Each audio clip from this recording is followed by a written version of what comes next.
Our protagonist was born as an illegitimate child of one of the most powerful martial arts families.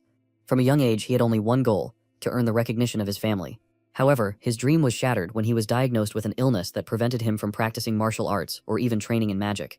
He was cast out of the clan and ultimately, at his end, betrayed and killed by his own relatives. Yet he was given a second chance to change everything, returning to the moment of his birth with newfound abilities and a determination to set things right. Our story begins in the unexplored northern region of Korea, where a group of mercenaries is accompanied by several masked individuals on a mission to that area. One of the mercenaries watches the masked individuals with a concerned gaze, and when his companion notices this, he asks if this is his first exploration mission. The young man replies that he has ventured into gates and dungeons before, but this is his first time entering an unexplored region, which makes him somewhat nervous. His companion laughs, telling him that he'd better keep his composure as no one has put foot in these areas for hundreds of years, meaning they are likely teeming with monsters, and they might even encounter some ancient beasts. The young man responds by saying that despite this, they can rely on their expedition leader, especially since he belongs to the prestigious Lee family and is the patriarch's brother, which means his strength must be formidable at that moment. His companion's expression changes, and he glances at the leader with a smirk, questioning whether he is truly referring to that man. He then explains that the leader is nothing more than an illegitimate son who is cast out of the clan for his weakness.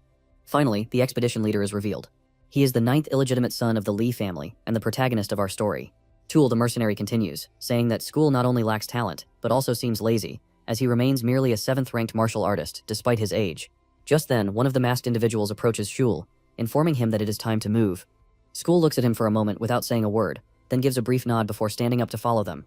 It is later revealed that these masked individuals belong to the Shadowblade team, directly serving the patriarch of the prestigious Lee family. Their mission is supposedly to protect Shal, yet he does not feel reassured as he harbors suspicions that something about this mission is amiss. We then learn about our protagonist's past, which was not always so grim as a child. He was filled with dreams and ambitions to prove himself within the great family he was born into. As an illegitimate son, his hopes soared when he was chosen by the highest-ranking weapon during the family's steel ceremony. At that moment, he believed that if he continued to work hard and give it his all, the day might come when he would earn everyone's recognition. However, things did not go as he had expected. He was later diagnosed with a strange illness that afflicted his mana pathways, and the shock came when the doctor informed him that he would never be able to learn magic, nor would martial arts be stable if he attempted to practice them. Under such circumstances, reaching the 9th rank would be nothing short of a miracle. School's father was deeply saddened when the head steward delivered this news to him. When the family members learned of it, they dismissed what happened during the steel ceremony as a mere mistake or coincidence. Despite this, Shul did not give up. He persevered and reached the 7th rank by the age of 25. Determined to prove the doctor wrong, he was overjoyed with his achievement, even though all his siblings had reached that rank at much younger ages. But his joy, the short-lived as he was expelled from the clan when he turned 30. Were it not for his eldest brother's intervention, he would have left as a corpse. Shulux remained on the run for 10 whole years. During that time, chaos spread, the unexplored regions expanded, and monster raids grew in both number and severity. One day, as he sat on the street like a beggar, a newspaper flew into his face, which he caught by chance.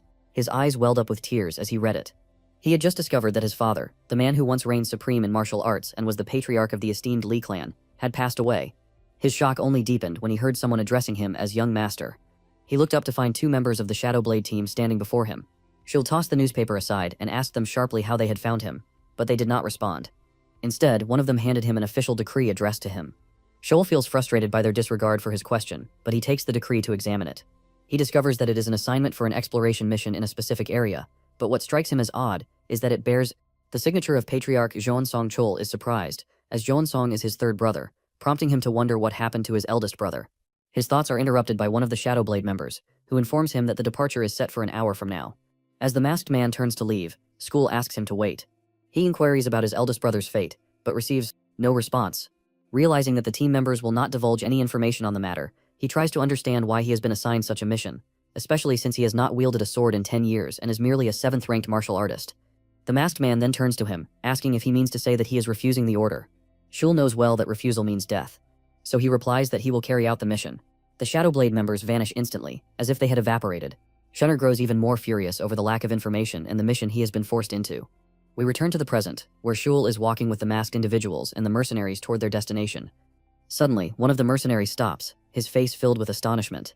Upon noticing something unusual before him stands an abandoned building, surprisingly intact despite being in such an isolated region. One of the masked men informs him that they will be entering. Without hesitation, they pass through the gate and cautiously begin exploring the place. As soon as they step inside, they are stunned by the overwhelming number of skulls and skeletal remains, both human and beast alike. But what shocks them even more is the presence of an ancient beast corpse. At that moment, one of the masked individuals orders his comrades to move. Without hesitation, they swiftly charge at the mercenaries. In an instant, they begin slaughtering them one by one with merciless brutality. Schuld and one of the mercenaries are left in utter shock at the scene unfolding before them. They screamed, demanding to know what is happening. One of the masked men responds while attacking the mercenary beside Schul, telling him that he should have realized from the start that he was doomed. He adds that it is an honor to die for the will of the clan. But before the masked man can deliver the fatal blow, a sword suddenly pierces his abdomen. It is quickly revealed that Schul was the one who struck him, demanding to know who is behind all this. However, to Schula's astonishment, the masked man remains standing despite the wound.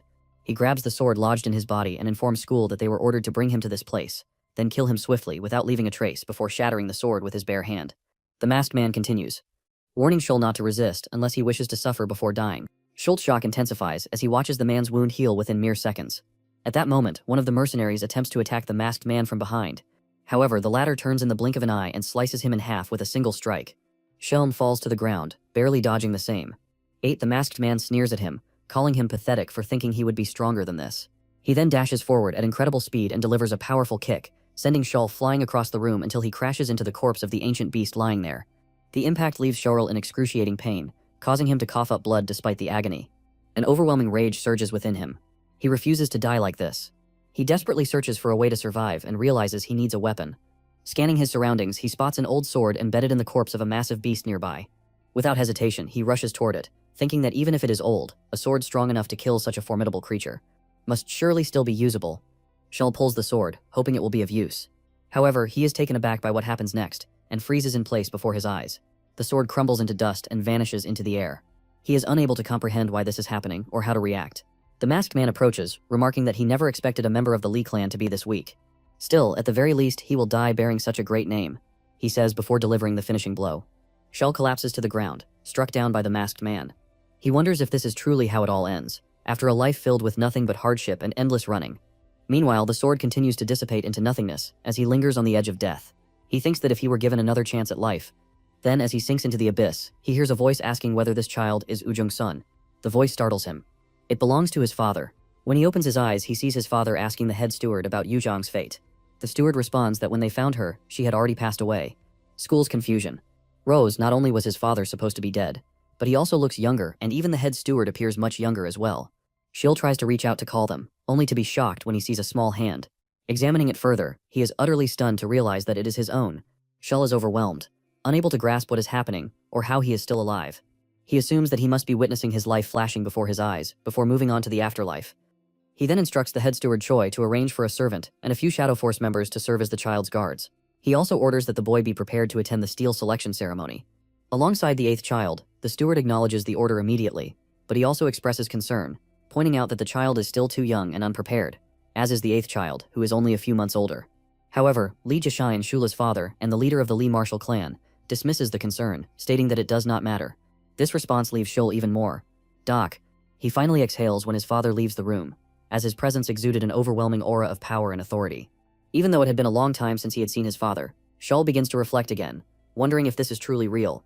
Everything feels too tangible to be a mere recollection of memories, and the conversation that just took place actually happened. It was not just an illusion or an old memory, yet he struggles to accept it, telling himself that this cannot be real. If it is, then it means he has returned to his miserable past once again. Months passed following his return to the past, and the awaited day finally arrives within the esteemed Li clan. It is the day of the steel selection ceremony where the clan's children showcase their talents. Based on the weapons that choose them, his father had been chosen by many weapons, making him the greatest swordsman of his generation. Meanwhile, the swords had chosen his eldest brother, Thomas, who became renowned for his mastery of both magic and swordsmanship. Now it is Chewy's turn, and he feels immense pressure and anxiety about this event, but his thoughts are interrupted. This is Maid Jaha, enters the room with excitement, exclaiming that the young master is fully prepared. She notes with admiration that despite being in a new environment, he never cries and that he is an exceptionally mature and quiet child. She then picks him up in her arms and assures him with confidence that he will emerge from the ceremony with remarkable choices, paving the way for a bright future. Ahead, Shorel is deeply moved by her words. To him, Jaha was like a mother. Unfortunately, she had been forced to leave the estate due to the jealousy and malice of his older siblings. She was the only one who had ever wept for his loneliness as a child, and had stayed by his side until the very end. Determined not to let history repeat itself, Shul makes a firm decision. He will protect her no matter what it takes. At that moment, another maid enters the room, informing them that the preparations for the ceremony are complete, and that they must leave immediately.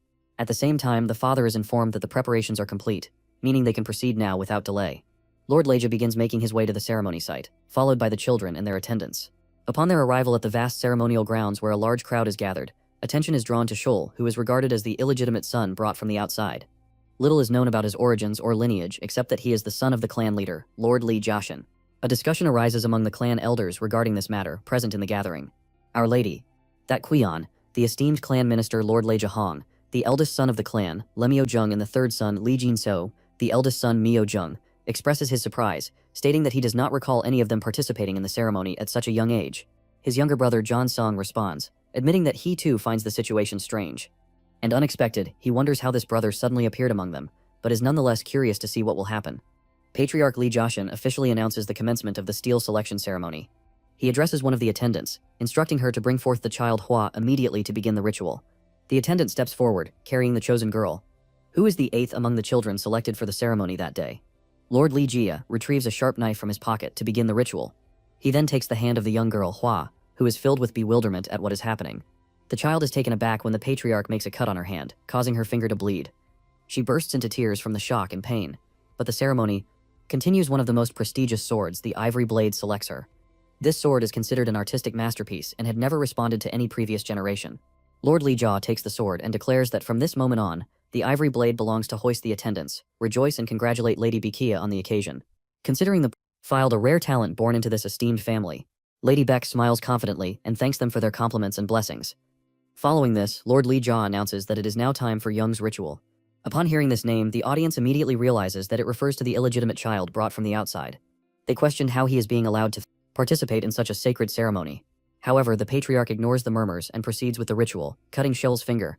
The child does not shed any tears, though he feels a slight pain, prompting the patriarch to pat his head in praise of his bravery. Shil recalls that in his previous life, he had been chosen by the Clear Echo Sword, one of the heavenly ranked blades. However, he understands that he cannot rely on his past choices in this life.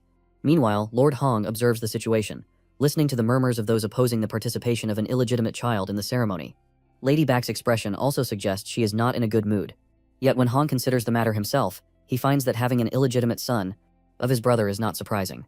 However, he also realizes that if the situation remains unchanged, the boy will face a difficult life. Surviving here as an illegitimate son would be nearly impossible. For instance, the strict elder of the clan, Li Chul-jung, makes his presence known, showing clear interest in the illegitimate child. Hong greets him respectfully. Despite feeling uneasy and finding it difficult to read the elder's expression, the elderly Young asks Hong whether this is the child that the patriarch brought to the estate. Hong confirms, stating that this is indeed the child whom the Shadow Force discovered and retrieved. The elder expresses his surprise at the patriarch's decision, questioning why he would bring in an illegitimate child of unknown origins and allow him to participate in the steel selection ceremony in such a manner. However, in the end he concedes that if the patriarch has tested the child himself, then he must know that this ceremony is meaningless for an illegitimate child. The minister grows angry at the elder's remark and sharply demands to know what he means by such words. The old man apologizes, in response explaining that his own story is not much different. He too was once an illegitimate child who failed miserably in being chosen by any weapon. It is a well-known tale, for an illegitimate child will always remain just that, and he must know his place. Minister Hong grows enraged, unable to tolerate Elder Young's insinuations any longer, and bursts out in fury, declaring that he will not continue listening to such talk. However, his outburst is suddenly interrupted by a blinding light radiating from the ceremonial grounds, leaving everyone in shock at its intensity. The elder, however, is the most stunned among them, unable to believe what is happening or what it means. While Minister Hong is no less astonished, his reaction is different. His face fills with pride and joy, remarking in disbelief that even though he is witnessing it with his own eyes, he still cannot fully accept it. The light emanating from the ceremonial site and the weapons is more dazzling than ever before. Among them, the Blood Spirit Spear Iron Epic Blade shines brilliantly alongside the legendary sword Heavenly Maho and the Great Celestial Dragon Bow. Even weapons that already have chosen wielders respond strongly to the presence of the illegitimate son Young. It is an unbelievable sight. Even the elder members of the clan find their own weapons. Reacting to him, the eldest brother Jan Suong questions whether anyone can believe what they are witnessing, admitting that their younger brother appears to possess an unimaginable talent. Jan Suong then affirms that it certainly seems that way. As the crowd is engulfed in astonishment, murmurs spread. How could an illegitimate child possibly achieve this? But the patriarch silences everyone with his firm voice, stating that the clan's laws are clear. Every weapon that chooses the young master must belong to him. However, the matter was not so simple. He then declares that he will accept suggestions that might help resolve this issue. Minister Hong raises his hand, announcing that he has an idea, prompting Patriarch Li Jie to ask him to present it. The minister proposes that granting the child all these weapons would contradict the true purpose of the steel selection ceremony, as the ritual must continue for generations. Therefore, the child should be allowed to choose only one weapon from among them. The patriarch agrees, remarking that it is not a bad idea and deciding to implement it. As a result, the weapons are presented before Young and he is placed at the center to choose the one he desires. Shoma feels that this ceremony is entirely different from the steel selection he experienced. In his previous life, however, this works in his favor as he decides to seize the opportunity to gain the greatest advantage possible.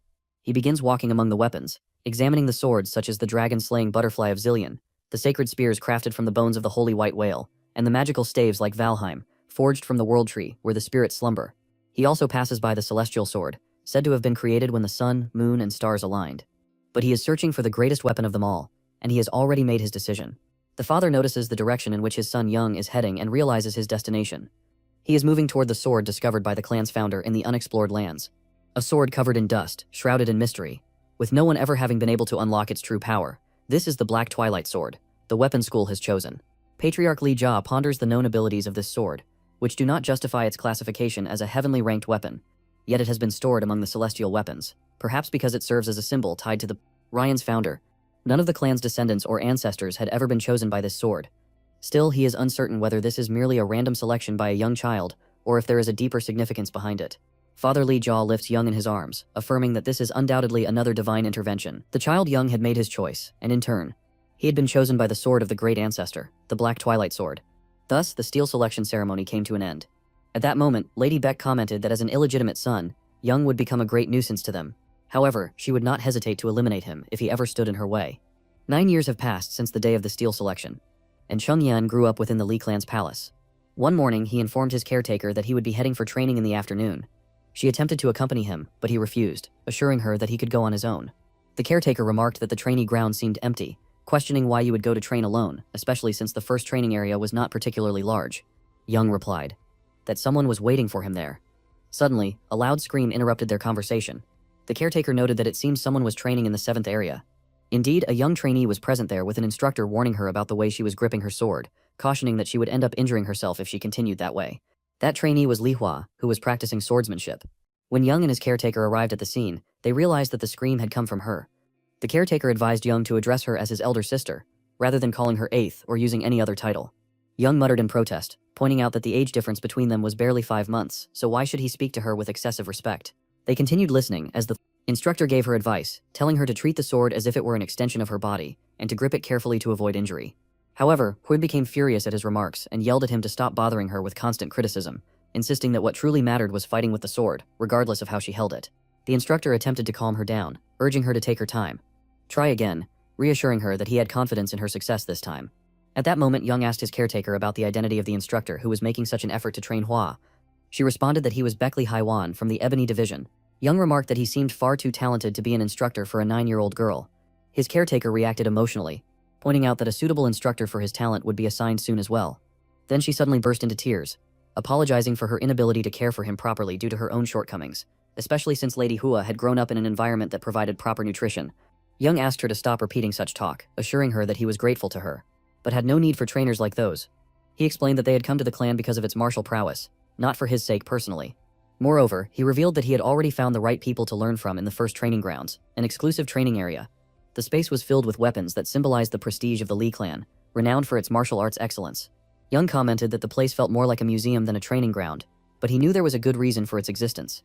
The reason was that this area stored ancient weapons, unlike the other training zones. Young looks around and spots an old sword, stepping forward to take it. He considers that for now, he can use it solely for training. As he begins practicing, he reflects on the sudden changes that have taken place since he returned 9 years into the past. However, what astonished him the most among them all was his strange new ability, the power to read the memories stored within weapons. Young focuses on the memories within the sword, allowing him to reinforce his fundamentals as they form the very basis of advanced techniques. He starts executing the movements, sees in the sword's memories, enabling him to learn and train more effectively than any instructor could teach him. The older and more prestigious a weapon was, and the stronger the bond between it and its wielder, the clearer Young could perceive its memories. After years of training, Young successfully masters the 7-star sword technique, having been able to read most of the memories from the weapons stored here over the past 2 years. However, his concentration is suddenly interrupted when someone comments that it has been a long time since they last saw someone capable of mastering the 7-star sword. Turning around, Young finds himself face to face with the clan minister, his uncle, Lord Hongjai Li, a 4th-ranked warrior, although he is not a direct descendant of the clan. His acknowledged skills earned him the rank of general. Moreover, he was one of the closest people to Young both in this life and the previous one. Always standing by his side, his uncle speaks with pride, saying that he sees Young training every day and catches sight of him whenever he returns from his duties. He acknowledges the injustice Young feels due to his siblings' discrimination and favoritism against him, but he encourages him to move past it and prove himself. Young replies that he is fine, but he is still a member of the esteemed Lee clan. He fully understands that recognition from the clan will only be earned through his swordsmanship skills. That is why he has resolved to prove himself solely through his own strength. Hong feels a sense of pride in him, but at the same time he is troubled by the reality that this boy will always remain an illegitimate child, no matter what he achieves. His uncle then informs him that the time is approaching for him to reach the age of eligibility for the naming ceremony. He then adds that though it might be late to ask this, he wonders if Young would accept him as his instructor until the ceremony arrives. However, Chung Jiat's response surprises him when he outright refuses the offer. Hong asks why and what makes him unwilling to have him as a personal mentor. Young replies that he is aware of the rule prohibiting him from having a teacher before the naming ceremony, and he does not wish to put his uncle in a difficult position. His uncle responds that his siblings do not care about such rules and break them all the time, training under renowned masters while following diets rich in nutrients. But Young answers that he believes rules should not be taken lightly, even if others disregard them. Moreover, as he had stated before, he wants to prove himself on his own. Uncle Hong is deeply moved. He never expected to hear such words from a child who had not yet turned 10. In fact, Young's gaze reminds him of his eldest brother, the clan leader. Hong replies that it is now evident he will not be able to change Young's mind, noting that he is just as stubborn as his father and not easily persuaded as such. Regrettably, he will be of no use to him. This frustrates Hong, but he still asks if there is anything he can do to help. Young realizes that this is the opportunity he had been waiting for. He had hoped his uncle would ask this very question. He tells him that he does indeed need a favor. Hong, feeling excited, urges him not to hesitate and to tell him what he needs right away.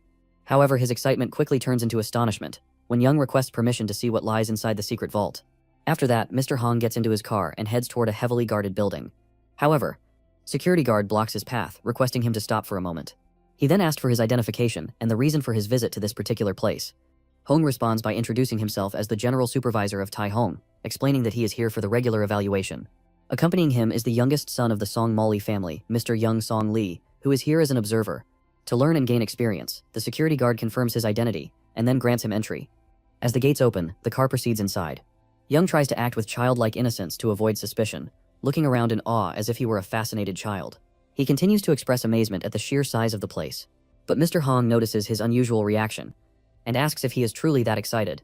Young enthusiastically affirms, explaining that this warehouse holds the family's greatest treasures. This convinces him that once he reaches his destination, he will find what he is searching for, a legendary weapon and an ancient artifact unknown to most. For those who seek rare relics, this warehouse may contain items beyond their wildest expectations, as it is the armory of the Lee martial clan. At this point, Mr. Hong explains that the lower floor houses weapons that have been sealed away for certain reasons. Young, in astonishment, asks if these weapons are at the level of monstrous entities that could consume their wielders. Mr. Hong acknowledges his knowledge of such matters, but warns him that recklessly using such a weapon could lead to both physical and mental destruction. When he notices a hint of concern on Young's face, he asks if he wishes to back out if he is afraid. However, Young firmly denies any fear. Mr. Hong reassures him, stating that there is no need for concern since Young won't be able to enter such a dangerous place anyway. He then informs him that he will proceed to oversee matters in return shortly. Additionally, he advises Young to take his time and explore the area at his leisure. Young bids him farewell as he departs. The moment he is left alone, he sighs, muttering that pretending to be an innocent child is no easy task. He then uses the elevator to descend to the ground floor, a place known as the Weapons Tomb. It is where numerous great relics and weapons are sealed away. But his purpose here is to find a specific weapon, the Infinity Dagger, also known as Mujin. It may appear to be just a dagger, but when infused with magical energy, it transforms, allowing its wielder to alter its shape, length, weight, and all of its attributes at will, before he traveled back in time. The person who discovered this weapon was Li Jiansong due to its overwhelming power and unconventional nature. He was granted the title of Man Bei'an, meaning the infinite variable. Young recalls that this very title was what enabled his third brother Li Jiansong to take leadership of the clan instead of the eldest sibling. Later, he tracked him down and eliminated him to remove any potential threat. However, this is all Young knows up to this point. To prevent history from repeating itself, he has only one option. Though the search will take time, he has no choice but to inspect these weapons one by one, striving to obtain Mujin before his brother Li Jiansong can find it. Thus, Young devotes his time to searching for the Infinity Dagger. However, an hour has passed since he arrived, and he has examined nearly every dagger-like weapon, yet he has found nothing that resembles Mujin. Despite this, he remains certain that the weapon is here. Therefore, he must search more thoroughly without any carelessness. As he continues exploring the area, he accidentally bumps into a table, causing a rusty weapon to fall from it. This surprises him, as the weapon is heavily encrusted with rust, making him wonder how it could have reached such an extreme state of decay.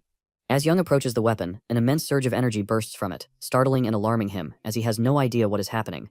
All of a sudden, without any warning or explanation, he finds himself in an unfamiliar place, a scene of devastation, corpses and chaos. He quickly realizes that this must be the memory embedded within the rusted dagger. Yet something about these memories feels vastly different from any other weapon he has encountered. A strange sensation washes over him, as though he had been in this very place before. Suddenly, an overwhelming presence fills the air, pressing down on everything around it with immense force. He then discovers that this presence belongs to a being that emerged from a blue rift long ago, a primordial monster that had devoured countless civilizations, known as the Apocalypse Beast. A wave of fear engulfs him as he realizes he is facing imminent doom. Even if this is just a memory, there is no possible way he could defeat such a being. The only logical option is to flee. But just as he considers running, an ancient warrior resembling a samurai appears behind him. With breathtaking speed, the warrior charges toward the beast while Young watches in complete shock. He follows the warrior's movements as he strikes the monstrous being down in a single slash. At that moment, Young realizes that the man, for him, is a demon-slaying warrior. However, he remains unable to comprehend how this warrior managed to annihilate such a colossal entity with just one attack. His curiosity about the fighter's identity deepens until he is utterly stunned, realizing that the warrior has noticed his presence and is now questioning who he is. This should not be possible. The warrior then demands to know why he is in this place, and it does not stop there. Without hesitation, he launches an attack, declaring that he will send Young out of this world in the most merciful and painless way possible. As Young lets out a cry in response to the assault, he suddenly finds himself back in reality. The rusted dagger falls from his grasp as he remains frozen in fear and awe at what he just witnessed. His body begins trembling uncontrollably. It is the first time he has ever experienced anything like this. The sensation from witnessing the weapon's memories felt more real than mere illusion, as if he had actually been there. At that moment, Young notices something strange about the rusted dagger. He picks it up again, becoming absolutely certain that this is the weapon he came for. He deliberately works his hand with the blade, letting it draw blood, sealing his decision to claim it as his own. The dagger flares with intense light, its energy bursting forth before gradually settling down, a sign that it has acknowledged Young as its new master. Excited, he begins testing the weapon, striking with it multiple times, even attempting to replicate the movements of skilled sword masters. Though his heart races with exhilaration at wielding such a powerful weapon, he grows more confident with each motion. By the time he finishes experimenting, he has no doubt the weapon in his possession is Mujun. This realization fills him with immense pride and satisfaction. A week after obtaining Mukin, Young continues his relentless training in mastering its use, disguising it as a ring on his finger to ensure no one discovers its existence. However, his mind remains fixated on recalling the stance and technique the warrior and the dagger's memory used to slay the beast. Yet his understanding of it remains limited. He knows only the name of the technique and its form, as if he is still far from grasping its full potential despite this. Beyond its sheer power, the warrior's movements exuded grace and precision. No matter how many times Young attempts to replicate them, he fails each time. Yet he does not feel frustrated, for before he turned back time, he was only half talented. He could not even master the basic techniques of his clan. Though it is just one technique, it is the first time he has ever encountered an advanced combat style. That is why you must understand how the man executed those flawless movements.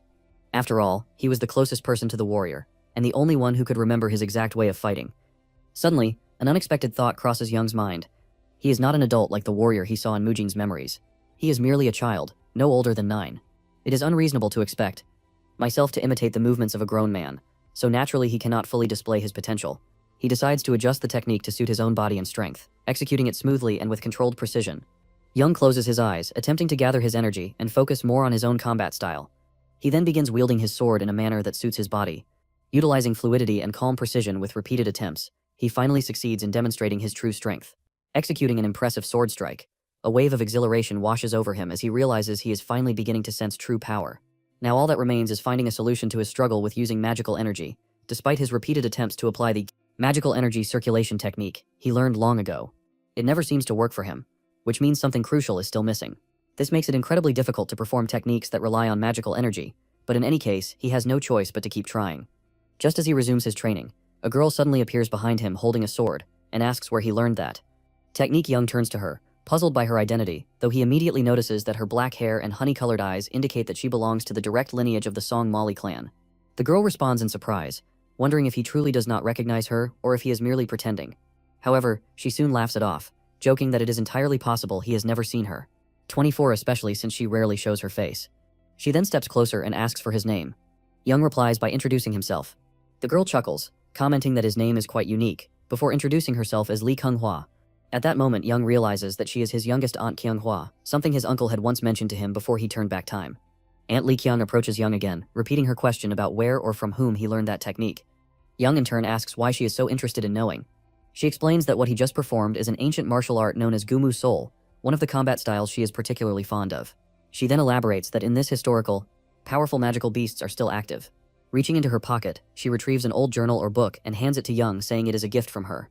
He is taken aback by the gesture, but accepts it nonetheless, then asks her about its contents. She simply urges him to open it and read. As he flips through the pages, Young realizes that it is a handwritten journal, though the handwriting is terrible. However, its content appears to discuss magical techniques. Not only that, but it also contains high-level combat knowledge that is difficult for him to comprehend. This makes him wonder if the rumors about his aunt were actually false at that moment. Aunt Lee Kyung points to some of the writings explaining that these ancient magical techniques are based on magical pathways in the past. Magic could only be used by channeling it through internal pathways. In the modern era, however, magic is stored within the heart before being utilized. She then asks if he believes it is wise to dismiss ancient magic as useless, pointing out that it is entirely possible that past magical techniques were far more advanced than those of the present. For this reason, she has been researching amplification and transformation techniques, but she still lacks sufficient records. Young realizes that she is referring to techniques similar to Mujin's magical abilities, so he asked her to wait for a moment. He then turns back to his sword, contemplating how magical energy spreads from its source throughout the body. He soon notices that the energy does not return to its source, which means all he has to do is circulate the magic solely through the magical pathways. This was the method he previously failed to understand from the warrior and Mujin's memories. But now to some extent he has reached a viable conclusion, and he confirms his success when he sees his strike become significantly stronger. Young is completely astonished as he witnesses firsthand the immense difference when using magical energy, and his aunt, Lee Kyung, is equally shocked. She approaches him and asks if he fully understands what he just accomplished, and how he managed to achieve it. She then inquires whether this is truly the martial art he has been training in, and asked him to explain how he was able to master it. Young avoids giving a direct answer, and instead asks her why he should reveal such information. She responds by saying that he managed to reach this level thanks to the notebook she gave him, and besides, she has dedicated her entire life to ancient martial arts. She spent over 10 years searching for this combat style, even after being cast out of the family home. She then offers him a deal if he tells her she will do anything he asks in return. Young replies that he has 3 conditions before answering her. The first is that she must never speak about him or anything related to him to anyone, no matter what, unless he grants her permission. She agrees immediately, but asks why he is so secretive. Young explains that he dislikes people talking about him recklessly. He then continues stating that the second condition is that she must never lie to him again so they can build mutual trust. He assures her that if she abides by this, he will tell her the truth as much as he can. She agrees to this condition as well, then asks about his final request. Young takes a moment to think, then begins explaining the details of his last condition to his aunt, Lee Kyung. A year after Young's encounter with his aunt, he is training in the courtyard when his caretaker approaches. With his aunt present, Young asks why she has come to the training. Once she hands him a sealed envelope, informing him that it arrived today. Young takes the envelope, appearing as though he had expected it, while his aunt Lee Kyung remains unaware of its contents. Upon opening it, Young discovers that it contains a summons detailing the instructions for the naming ceremony. However, he quickly notices that the seal and signature do not belong to his father, but rather to elderly Myung Song, which surprises him. He finds it strange as he had not heard any news about being assigned to a mission anytime soon. His aunt Lee Kyung becomes furious upon learning about the naming ceremony. Young, puzzled by her reaction, asked why she is so upset. She tells him that they have only just begun achieving some stability, and if he attends the naming ceremony, he will be bound to remain there. She tries to convince him not to go at all. However, Young understands why his aunt is taking such a stance. He knows that they had made an agreement between them and had been conducting research on magical arts together. They had been studying the differences between ancient magic, which relies on the magical core, and modern magic, which depends on magical pathways, working on developing a new form of magic that integrates both. Their approach involved using the magical core to store and alter the properties of magical energy, while utilizing magical pathways to control and activate it efficiently. Thanks to this, Young had gained magical abilities that surpassed those of his peers. But now, his aunt would undoubtedly keep pressuring him not to attend. Still, he knows that failing to appear at the ceremony would have severe consequences, so he tries to reason with her, explaining that he cannot avoid attending the naming ceremony. He reassures her that there is no need to worry, although their research time will be slightly reduced. His training in magic and the restoration of ancient magical arts will continue as planned. His aunt then asks how he intends to accomplish that, especially since his schedule during the naming ceremony will undoubtedly be packed with training. Young replies that he will train in modern magical techniques while simultaneously continuing his study of ancient magical arts, assuring her that there is nothing to worry about. Thus, Young begins his special training. The naming ceremony, where instructor Jang Wook announces that they will start by enduring magical attacks. For half an hour, Young notices that things have changed from the past, just as he expected. Previously, as the 9th child, someone who had not even received basic training, he should have been overwhelmed and collapsed instantly, but now he is capable of using magic to defend himself against those attacks. The instructor takes note of what Young is doing, realizing that he is blocking all the attacks effortlessly, as if merely playing with them. What is even stranger is that Young is simultaneously observing the 8th trainee, evaluating her skills and monitoring the effectiveness of her previous training under the instructors. Considering that all of this is coming from an illegitimate child who has yet to turn 10, the situation is incredibly perplexing. At this point, even referring to him as an illegitimate child feels like an insult in light of the abilities he possesses. Instructor Jang Wook reflected to himself, realizing that he needed to reconsider his perspective, especially since this training was not merely preparation for the naming ceremony, but a means to pass down all the knowledge they possess to the young masters. Finally, after an exhausting day of training, Young finishes his session and feels the need to rest. However, he cannot stop thinking about how insane his clan must be for making a 10-year-old endure a barrage of electric shocks under the pretense of building resistance to magical attacks. What he did not expect, however, was for the instructor to apologize for this evaluation method, and he also began to notice that the way others looked at him had changed slightly compared to the past. In any case, he needed to leave now and get some rest before the next training session. As Young prepares to leave, he notices Hwaso suddenly attacking him, but he manages to block her strike. She tells him that she wants to talk to him. Before he leaves, he responds by telling her to be quick as he has no time to waste on her, which makes Hwa furious. She warns him about his words, reminding him that she is the legitimate daughter, whereas he is nothing more than an illegitimate child. Unbothered, Young turns away and walks off, saying he has no time for her, whose anger escalates, and she uses her magical power to attack him, demanding that he not ignore her. While she is speaking, Young notices her resorting to magic, but effortlessly evades her attack again. He stops her by grabbing her by the collar, forcing her to halt. He then tells her that she can go cry to her mother if she wants, but she should stop bothering him because he has no time for her nonsense. Frustrated, Young walks away, but Hwa suddenly starts speaking, telling him that because of what he did along with the incident during the sword possession ceremony at the steel selection ritual, she is now constantly being compared to him. This has made things completely unfair for her. She hardly sleeps, eats only small meals, and does nothing but train, while all Young had to do was be born with a great talent. Young responds by saying that blaming others for personal failures is undoubtedly convenient. As she said herself, he is just an illegitimate child. That means even having the luxury of shifting blame onto others is something he does not have. If she cannot sleep, then she should simply stay awake. If she cannot keep up with him because of her diet, then she might as well stop eating altogether. And if she holds a grudge against him, you should do everything in her power to defeat him. As for an apology for everything he just said, she should take it by force because that is the way of the Songmali clan.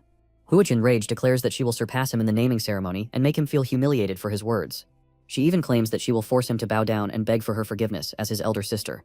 Simply replies that he will be waiting to see if she can make that happen. In the 7th training area designated for the direct members of the family, Lady Bakuya arrives. She orders the servants to leave, stating that she wishes to speak with her daughter in private. Upon entering the hall, she finds Hwa training alone. She calls out to her and asks what she is doing there by herself. Realizing that her mother has arrived, Quad turns to face her. She then responds that she was just training for a while. Lady Beck asks if the rumors about her being defeated by the illegitimate son are true. Hure remains silent, prompting her mother to continue speaking, reminding her that she had told her before if she could not handle him, she needed to crush him if she was doing all of this to avoid punishment. She could stop, as her mother no longer intends to punish her anyway. Juan responds, saying that she fully understands how her mother views her training, but she is doing it because she wants to. She truly desires to defeat that person, not because she was ordered to, but because she wants to achieve it on her own. Her mother, Lady Beck, asks if she has been influenced by that illegitimate son whose training has had no clear foundation so far. She then reminds her that she is from the main lineage of the Songmo Li clan, whereas he is merely an illegitimate child, meaning they are entirely different. Naturally, overcoming him should be expected, but it seems she has been affected by him, which explains her enthusiasm after that. Her mother hands her a bottle containing a liquid, telling her that this is Mim Wang, a deadly poison. She then adds that if she cannot surpass the illegitimate son, she has another option. She can eliminate him. This, after all, is the way of the Songmo Li clan when it comes to achieving victory. Meanwhile, at Young's residence, his caretaker reviews his weekly results and is visibly surprised. In particular, when she reads the 14th week's report, she finds that Young has secured first place. Young asks her opinion, wondering if she feels relieved that her efforts with him were not in vain. She embraces him and tells him that she did nothing at all. It was his hard work that got him this far. Suddenly, his aunt Lee Kyung bursts into the room, radiating excitement as she urges him to join her for training. Young replies that he has just returned from a training session, but she smiles and tells him that if he trains in magic with her, he will feel all his exhaustion fade away. He responds by saying he has never heard of such a thing, but she insists, confident that he will feel better if he trains with her.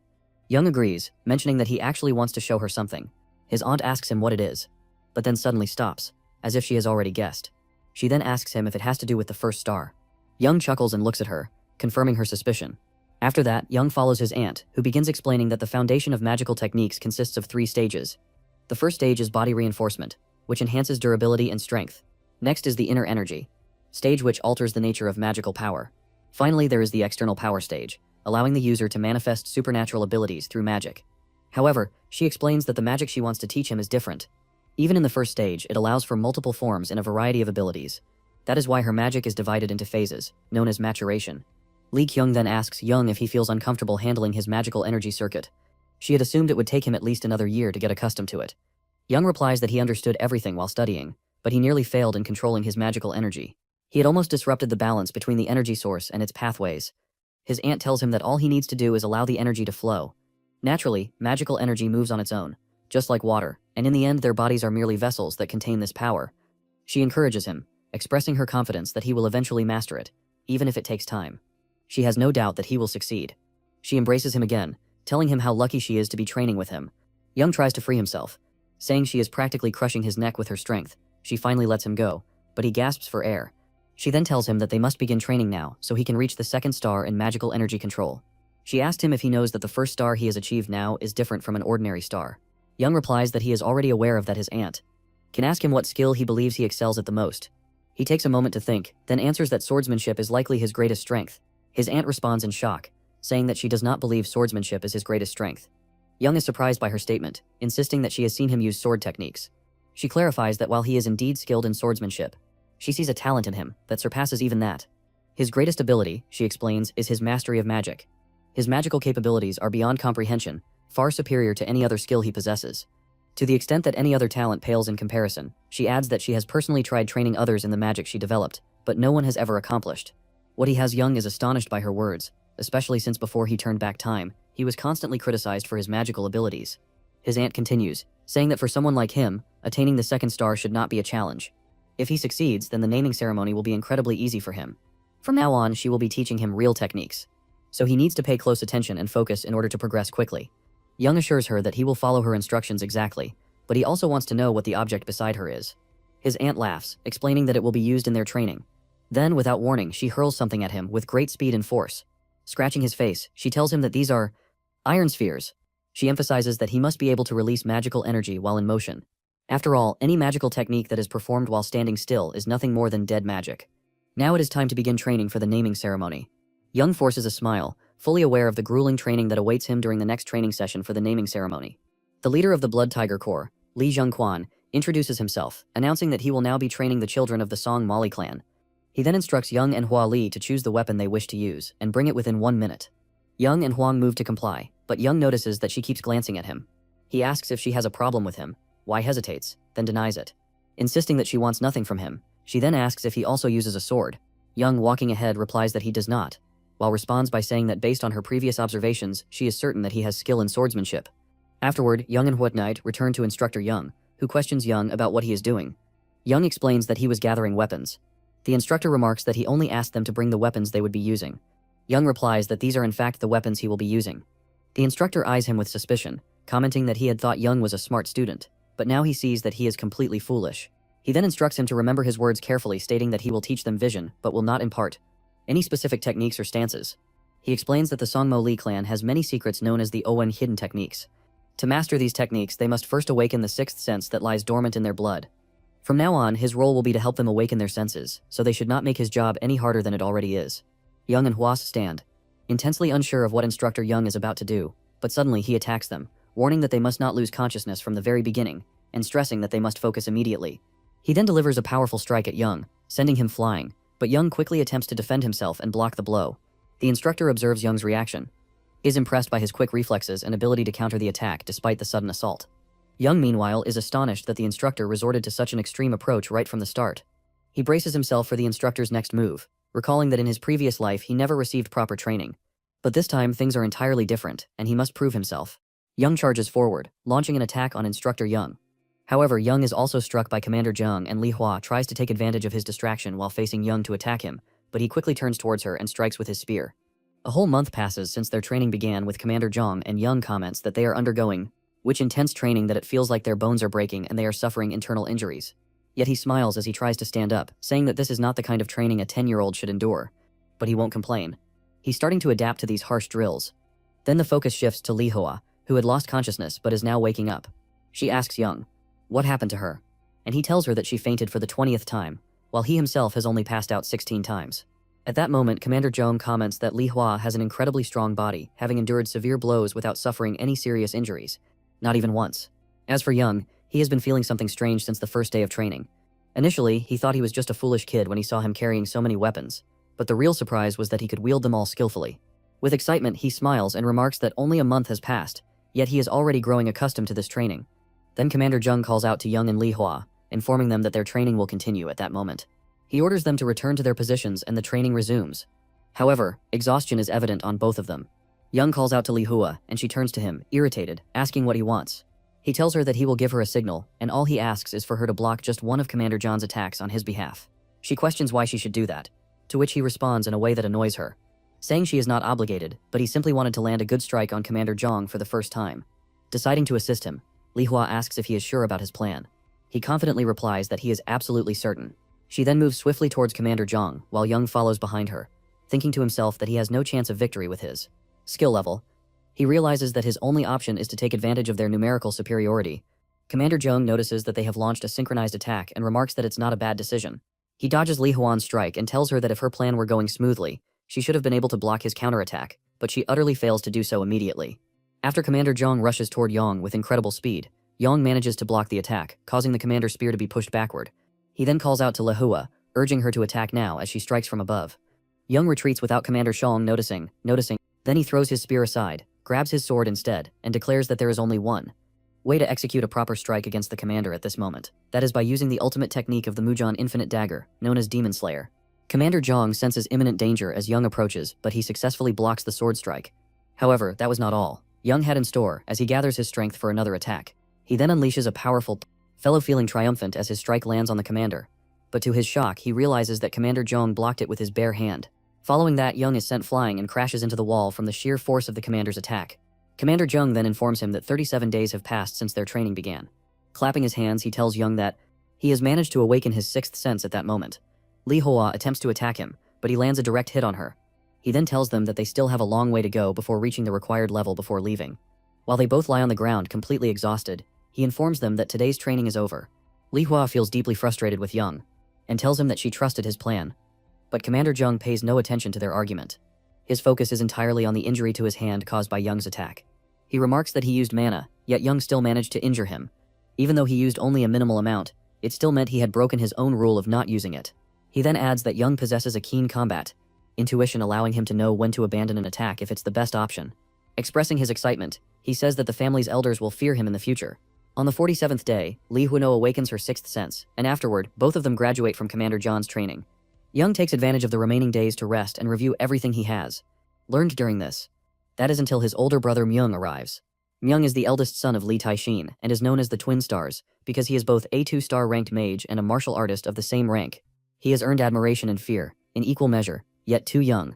He is simply his only brother. The two sit together, and Mike-im apologizes to Young for not giving him enough attention as an older brother due to his overwhelming responsibilities. Young responds that there is no need to apologize. Myung then smiles and jokingly says that although this is their first time meeting, he feels like he got to know him very quickly. Young replies saying that even if he is his half-brother, there is no way he wouldn't recognize his elder brother's face. However, Myung is displeased by the term half-brother and asks Young not to say such things again. He insists that although they have different mothers, he sees no difference between him and his other siblings from the same mother. He then reflects to himself that Young has yet to attend his naming ceremony, but seems to be overly harsh on himself at that moment. Young apologizes and promises not to say it again. Myung responds that there is no need to be so formal. After all, he is his brother. Young smiles at him, thinking to himself that his brother had always been kind to him since childhood. The knight takes something out of his pocket and tells Young that it is a gift for their first meeting. He explains that he acquired it while at the France University of Mages. He believes Young will benefit more from it as it is a miraculous medicinal elixir known as Ruler's Wine. Young is overjoyed with the gift and exclaims that only 500 milliliters of this elixir are produced annually at the France University of Mages. He then thanks his brother warmly, but Myung senses something strange. He tells Young that he seems a little different, prompting Young to ask what he means. Myung laughs and says that all the siblings he has met so far have viewed him as a rival, but he is glad that Young is different, though it's something he isn't used to. However, Young surprises him, is saying that what he just said is not true. He adds that as long as he is a member of the Li family, he must be seen as a competitor. Then with a cheerful smile, he tells Young not to think of him as his sweet little brother, as no one knows how he will grow. He may even become his greatest rival. Someday, he hopes to be a worthy opponent for him. Myung bursts into hearty laughter, then approaches Young and places a hand on his head, saying that he looks forward to the day Young becomes his strongest rival. Young gazes at him happily, thinking to himself that his older brother had always cared for him the most, and for that reason, this time he would make sure to protect him. A few days later, the time finally arrives for the second trial of the Lee family. The naming ceremony. Young and Li Hua head to the Blue and Red Island, a place where the color of the land shifts according to the amount of mana in the atmosphere. This island has been the site of the Lee family's naming ceremony for generations. The guard accompanying Young and Li Hua informs them that he will explain all the details they need to know about the naming ceremony. He emphasizes that they must live on the island for 3 weeks to prove their abilities. He then hands them devices, explaining that they must wear them at all times so that their locations on the island can always be tracked. He instructs them to keep the devices on at all times, then adds that the test chamber will open 2 days after the 3-week period ends. After that, he drops them off on the island, wishing them good luck before leaving. Shortly after, Li Hua calls out to Young, saying she wants to tell him something. He responds that she has finally made up her mind, but she looks confused as she hasn't said anything yet. He tells her that he knows she has been trying to tell him something since they were training together. Li Hua becomes extremely flustered and asks how he knew. Young gives her a strange look, wondering to himself how he could possibly not have noticed something so obvious. He then urges her to say whatever she wants, assuring her that he will at least listen. Li Hua places her hand in her pocket but hesitates, prompting Young to ask what's wrong. She then pulls out a small bottle and tells him that what's inside is poison. She explains that it is only effective on children under the age of 15 and evaporates if exposed to air for more than 5 minutes. She also mentions that the poison causes long-term damage to a person's mana pathways. Young immediately asks who gave her this poison, but she simply replies that she obviously won't tell him, then throws the bottle onto the ground. She then tells him that there is no longer any evidence of anything, and that she will face him fairly and honorably without resorting to using such poison. Young is shocked by her words, but she continues saying that she wants him to take the test seriously. Young smirks at her in defiance, assuring her that even if she hadn't said that, he would still give his all in the test. Li Hua then picks up her bag and asks if he has all the tools he needs. She stresses the importance of heading to the center of the island once he gets used to its terrain, as she has heard that place is extremely dangerous. Young responds indifferently, assuring her that he is aware of that, then asks if she's worried about him. She scoffs, saying that there's no way she'd be worried about him, and that the only thing she fears is that he might die before settling things between them. Then suddenly they hear a loud sound that makes them uneasy. Li Hua repeats her words, urging Young not to die no matter what happens, then walks ahead of him. Young watches her as she leaves, and recalls telling her before that the place he was heading to was not merely the outskirts of the island.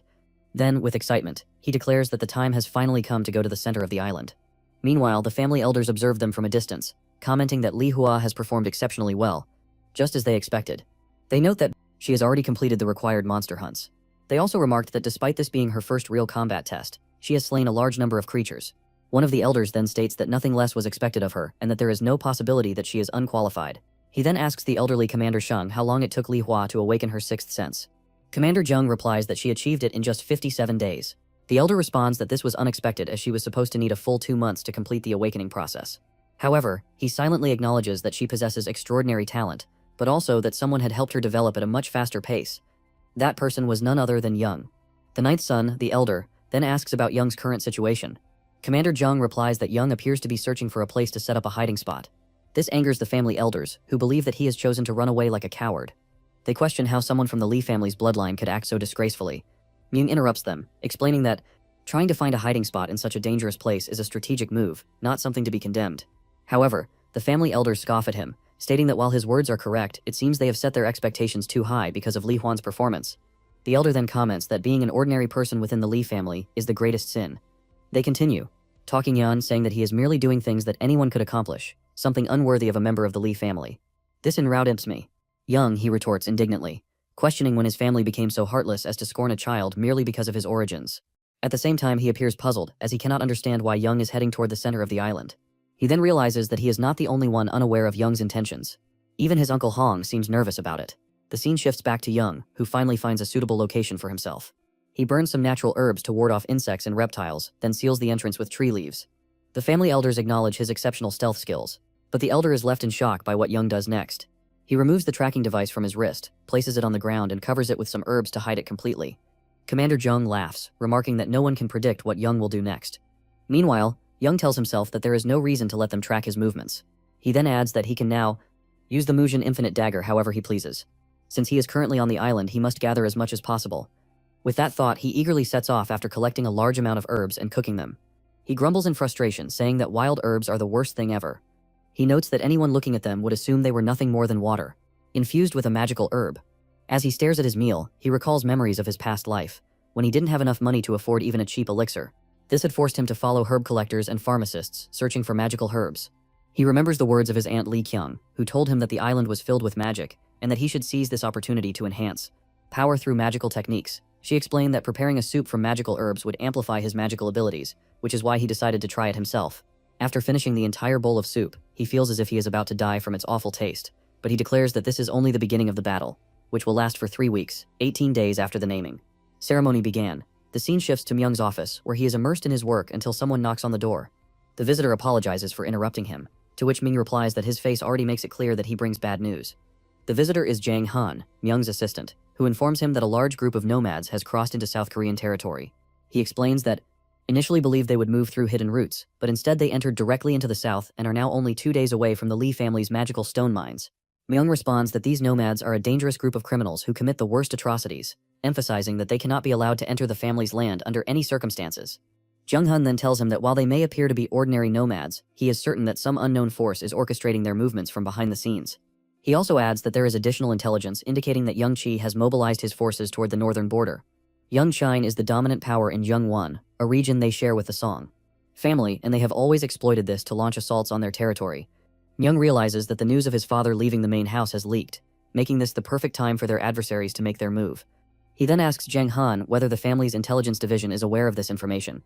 Jung Han replies that he managed to obtain it before they did, because he had been specifically assigned to monitor the situation at Mikanung's request. In the end, Myung instructs Jang Han to collaborate with the intelligence division to gather more information. He adds that it feels as if something else is unfolding behind the scenes. Hoping that it is nothing more than just a hunch, the scene shifts to a location within the island, where a glowing magical circle is active from within it. A figure emerges, muttering mockingly that 2 days are more than enough to kill an illegitimate child. The scene then transitions to Young, who is engaged in a fierce battle against a dragon-blooded beast of the 7th level known as Draco. Draco unleashes a massive wave of fire toward Young, but he swiftly dodges and immediately launches a counterattack. He then uses the Demon Slayer technique against Draco, delivering a fatal blow that ends its life. Standing still for a moment, Young reflects on the sheer difference in power that dragon-blooded beasts possess. He admits that if he had faced Draco upon arriving on the island, he would have died instantly. He also notes that it took him 19 days to reach the dragon's nest, but he realizes that staying here any longer would be a waste of time. As he walks away, he mentions that there is another reason why he came to this place. Suddenly, Young drops low to the ground upon hearing a sound coming from the forest. He mutters to himself that his suspicions have been confirmed. The lizard men have appeared. However, something has felt off since yesterday. The lizard men are supposed to stay at the outskirts of the island, yet they are now in the center. What's more, they are attacking with intelligence. This is highly unusual, as these creatures are known for their low intelligence and weak combat capabilities. He wonders if an external factor has influenced their behavior. To confirm his theory, he deliberately cuts down several trees, creating a loud noise. As soon as the lizard men hear it, they become terrified and flee immediately. Young smirks, stating that his suspicions were correct. Something is definitely happening. He then charges at them, swiftly eliminating them all except for one, whom he decides to follow to discover its destination. Meanwhile, the scene shifts back to the man who arrived on the island. With Young and Lee Hua instructor Nishiyama, he mutters sarcastically that the members of the Lee family are truly bizarre. He wonders how a mere child like Young could slaughter so many beasts on his own. However, despite all his skills, Young is still just a child, and soon enough he will fall into an obvious trap. Confidently, he adds that he is certain he won't have to resort to his backup plan. From a distance, Young observes the situation, noting that everything seems so blatantly obvious that he begins to doubt whether it is really just a trap. But his doubts turn out to be justified. He quickly realizes that instructor Nishiyama is actually a beast tamer. However, he questions how someone from outside the family was able to enter the island. It should have been impossible unless there was a magical circle within the island that was used for entry. With a smirk, Young scoffs, saying that if his guess is correct, then someone within the family must have orchestrated this. He hesitates, debating whether to inform the family and wait for reinforcements. However, he quickly dismisses the idea, realizing that by the time help arrives, it will be too late. Moreover, he wouldn't be able to uncover any information about the mastermind behind this scheme. As a result, he determines that he has only one option left. He activates his stealth ability. He decides to use this technique to completely erase his presence, allowing him to approach Nishiyama undetected and kill him personally. Moment Young strikes at an instructor, Nishiyama, who is holding a strange bird. The bird immediately begins emitting an unusual sound. This alerts Nishiyama to the presence of someone behind him. Young then realizes that the bird is actually a detection tool designed to sense nearby threats. This prevents him from landing a lethal strike, giving Nishiyama enough time to block the attack. Nishiyama gazes at Young in astonishment, impressed by his abilities. He remarks that he never expected an illegitimate child to be this powerful, admitting that Young has exceeded all his expectations. However, Young retorts sarcastically, stating that the problem isn't his own strength, it's his opponent's overwhelming weakness. Infuriated by Young's provocation, Nishiyama commands his beast to attack, but Young counters them using the 7-star sword technique third form, effortlessly annihilating them. Just as he thinks he has gained the upper hand, he is suddenly caught off guard when chains wrap around his sword, preventing him from continuing his assault. Young quickly realizes that the cause of his predicament is none other than Nishiyama, who laughs maliciously, declaring that Young has fallen into his trap completely. He then reveals that this technique is one of the most powerful methods to completely prevent warriors from using their magical energy. With a mocking tone, he adds that without magic, Young is nothing more than a weak child, and resistance is now futile. However, Young responds with confidence, saying that since his magical energy has been blocked, he has no choice but to use another technique, one that allows him to restore and replenish his mana flow at a speed far beyond the effect of Nishiyama's petty trick. Indeed, Young successfully breaks free from the chains that had bound him and lunges at instructor Nishiyama. Upon noticing the shock on his opponent's face, Young smirks and sarcastically asks if he has given up on the idea of running away or if he still intends to flee. Nishiyama, flustered, demands to know how Young managed to break through the barrier. Young coldly replies that he has no reason to explain anything, especially since his movements have already been reported to the clan. Resistance is futile at this point, so Nishiyama might as well surrender. Yet Nishiyama smirks deviously, saying that it doesn't matter to him. All he wants is to eliminate Young and reclaim his freedom. Young is puzzled by his words and asked him to explain what he means. But before he can react, a massive figure appears behind him and delivers a devastating strike. The force of the blow sends Young crashing into a tree, causing severe injuries. He collapses to the ground, struggling to regain consciousness. As he lifts his head, he is met with an overwhelming shock. Standing before him is none other than the colossal beast, the ruler of guilt, Gilbranum Province, a towering phantom beast of the mountains. It is one 3-tier nightmare-class creature, making it impossible for a mere beast tamer like Nishiyama to have full control over it. Nishiyama turns to Young and sneers, stating that he has finally understood the situation. Though the taming process is not yet complete, there is one command the beast will obey without hesitation: kill. He advises Young to stop struggling. Resistance is meaningless, and he should accept his fate. Thinking quickly, Young realizes that he must remain calm since the mountain beast is not yet fully under Nishiyama's control. His best option is to eliminate the treacherous beast tamer first, however, to stand a chance against the phantom beast. He has only one option left, one that he can hardly believe he's being forced to use. He takes out a pill, an illegal stimulant known for its immense risks far outweighing the boost in magical energy it provides. The moment he swallows it, he feels an overwhelming surge of mana coursing through his body, his power rising exponentially but in the back of his mind.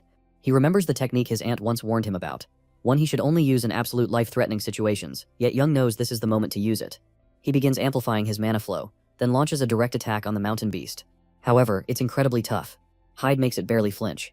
Undeterred, he strikes again, and this time, he senses that he is getting closer to taking it down completely, but suddenly the mountain beast lets out a thunderous roar, unleashing a surge of magical energy. The energy field restricts Young's movements, preventing him from advancing. However, his dark energy reacts to it, forcing him out of the beast's range, and giving him a new opportunity to shift the tide of battle. Seizing the moment, Young charges toward the beast once more, unleashing the Black Storm technique, followed by the demon-slaying Chuma Sword technique. He delivers a swift and decisive strike straight at the mountain beast. At last, the creature collapses, letting out a final earth-shaking roar before falling lifeless under Young's finishing blow. But Young falls as well. The drug side effects begin to manifest, and he realizes that he has no time to waste.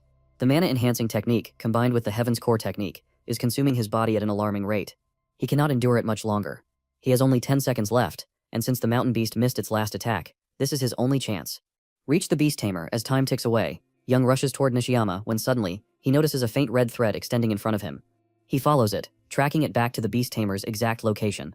The moment Nishiyama sees Young approaching, his expression shifts to pure shock. He cannot believe that Young has found him this quickly at the last second. Young attempts to land a fatal blow on Nishiyama, but time is not on his side and his strike falls just short. He needs only a few more centimeters to end it, forcing him to extend his reach quickly before his body completely gives out. With precise control, Young successfully extends his sword and slices through Nishiyama in the blink of an eye, displaying remarkable skill. However, he collapses immediately afterward, gasping for breath. Now it is crucial for him to tend to his body.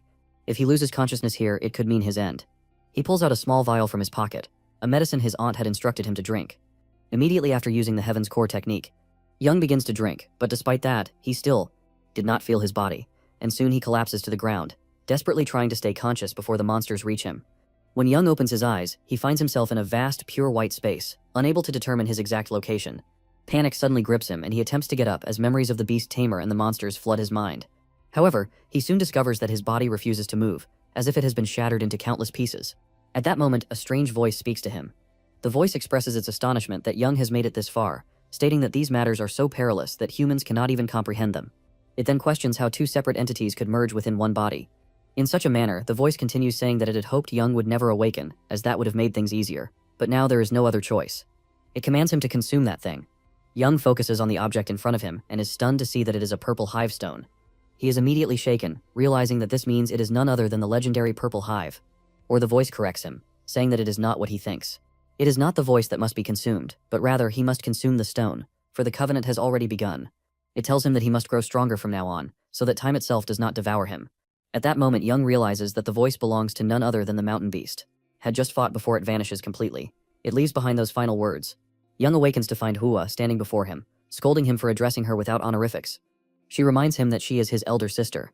However, she decides to let it slide this time, considering his injuries. She then asks if he is feeling any better. Young examines his internal condition and discovers that his muscular and skeletal systems have been completely wrecked. However, his magical energy has increased exponentially, confirming that what he saw was real. He had indeed consumed the purple hive core. Young responds to Hoya, stating that his mana pathways have been torn. His internal organs have suffered some damage, and there are fractures in his bones as well as muscle ruptures. However, nothing is severely life-threatening. As he reflects on it, Young realizes that the purple hive core was supposed to belong to Hua. It is a miraculous elixir that enhances the body and increases magical energy while also granting immunity to poisons and curses. It was something he had long wished to obtain in his past, like from Guangcheng Island. Yet now that he has acquired it, he feels a twinge of guilt. He then asks Hua why she is here. Before she can answer, they are suddenly interrupted by their eldest brother, Myung, who arrives and asks Young if he is feeling better or if he requires magical treatment. He hands him a magical potion to aid in his recovery. But Young tells him that he does not need magical treatment, though he decides to drink the potion anyway. As Young slowly sips the medicine, their older brother Kyung watches with a sorrowful expression. He then asks Hua to leave them alone for a moment. She agrees and tells them to call her when they are finished. Mimes then tells his younger brother that if anything had happened to him, he would have wiped out any entity or organization linked to that beast tamer, regardless of their identity or strength. Young is deeply moved by his brother's words and expresses his gratitude. Myung continues, saying that as a member of the Song Moli clan, Young is a role model among warriors. However, as his older brother, he cannot see things in such a positive light, because that Young did was nothing short of reckless. Young replies that he had never anticipated the appearance of the mountain beast. Had he known, he would have waited for them. He apologizes for his recklessness, and Young tells him that he must learn to differentiate between confidence and brashness.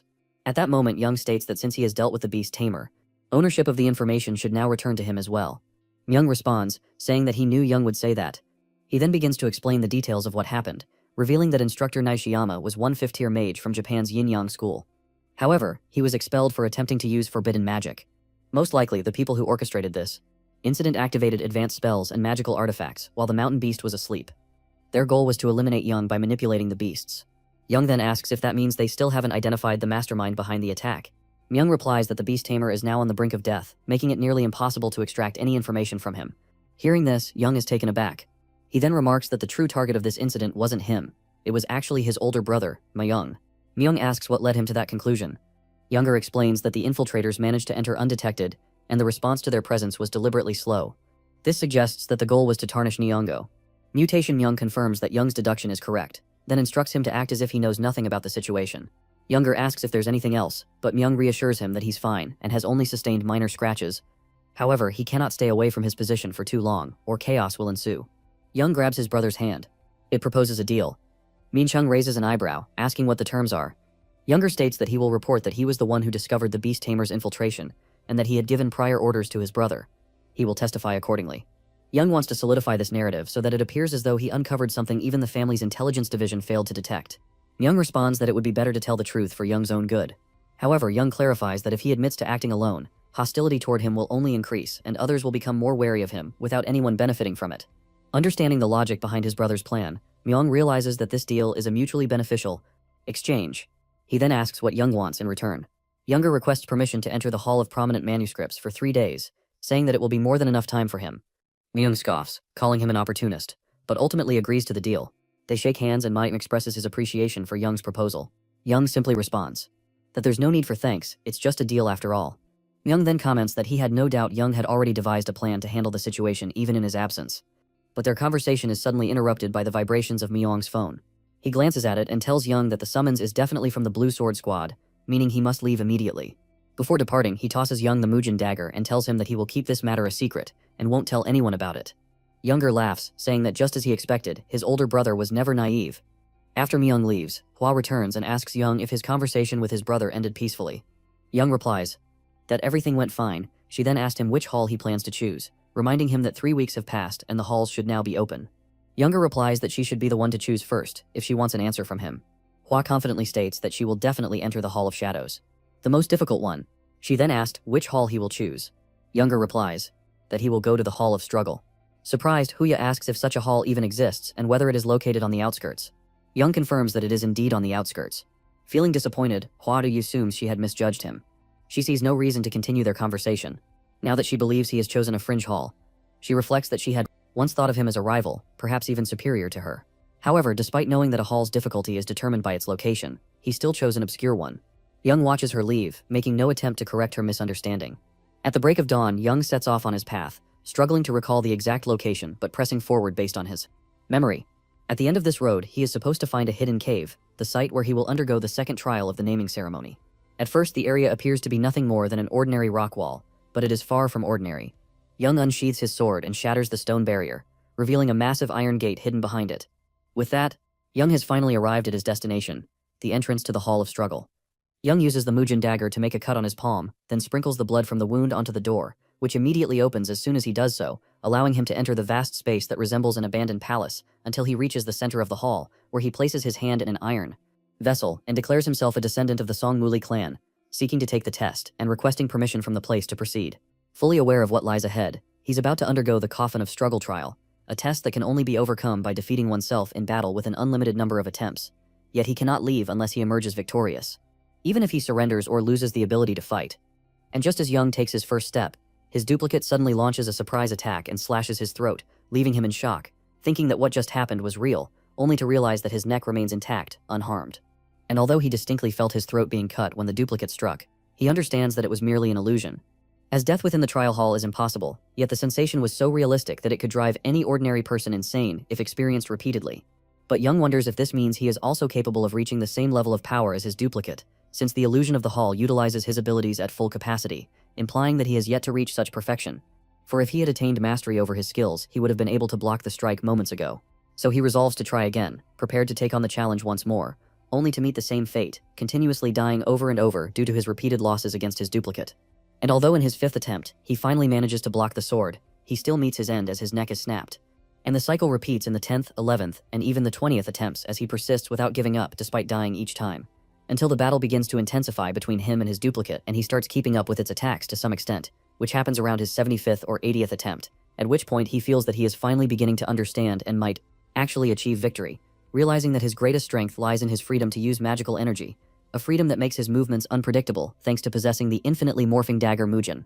And so he decides that this time he will definitely succeed in defeating his duplicate. And the more he fights it, the more their combat styles resemble each other, until the duplicate suddenly launches a surprise attack, successfully stabbing him in the abdomen. But it is caught off guard when Young tells it that it is far too naive, and that he deliberately left an opening in his defense. Then he locks the duplicate's hand in place, preventing it from moving, and prepares to deliver a decisive strike utilizing the Demon Slayer Chuanma technique, finally managing to defeat it for the first time, causing the illusionary duplicate to vanish as Young successfully eliminates it after 80 failed attempts. Knowing that overcoming this trial activates the dormant abilities within the bloodline of the Songmuli clan, and in his previous life, the ability he possessed was the most common one enhancement. But he now feels curious to see if the outcome will be the same this time, only to be surprised by the discovery of a power he never knew he had.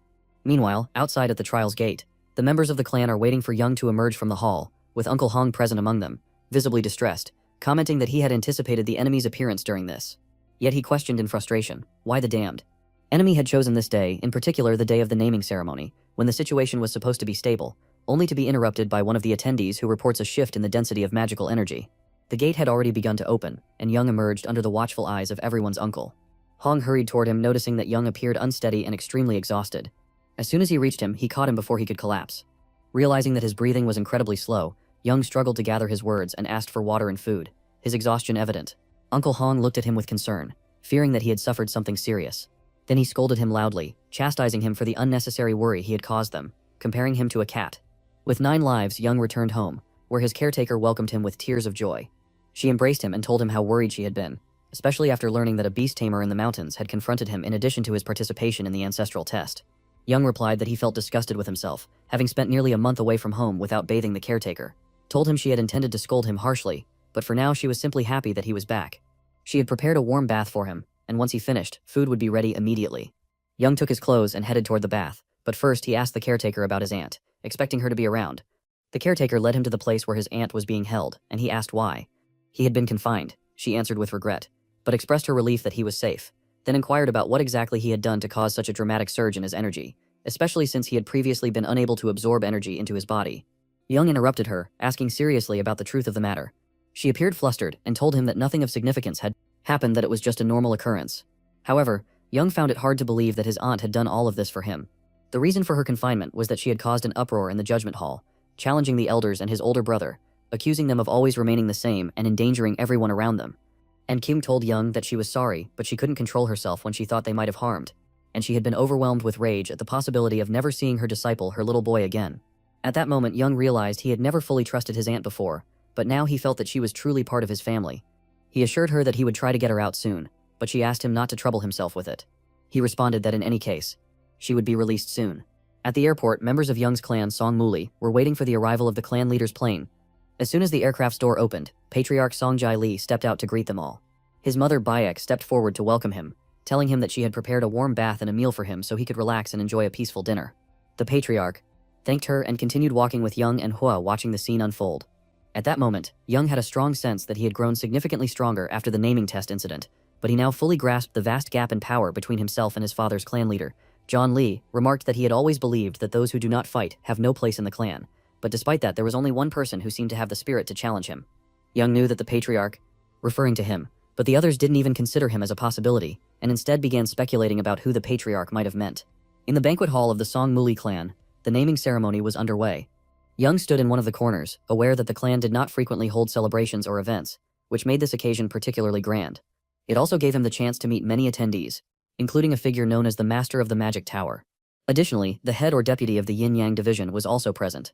During the gathering, a servant approached Young and informed him that his father was summoning him, requesting that he follow. Young was astonished when his father summoned him personally, feeling a sense of unease that it might be for a serious discussion upon arriving at the location. Where his father was, he greeted him, and asked if he had indeed called for him. However, he was surprised to find that his father was not alone. His older brother Myung was also present. Clan leader Jolly began speaking, telling Young that he undoubtedly knew the reason for his summons. He explained that based on Myung's account of the naming ceremony, he had personally detected the intruder and apprehended. He then asked Young if he was the one who reported the matter, and ordered the arrest of the intruder.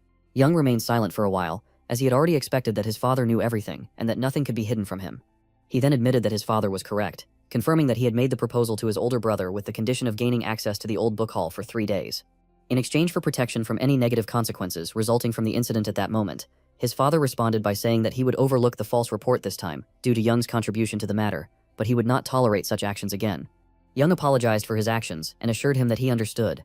The father then turned to me, Young, informing him that he would place an appropriate punishment later, and that the responsibility for the banquet was now his.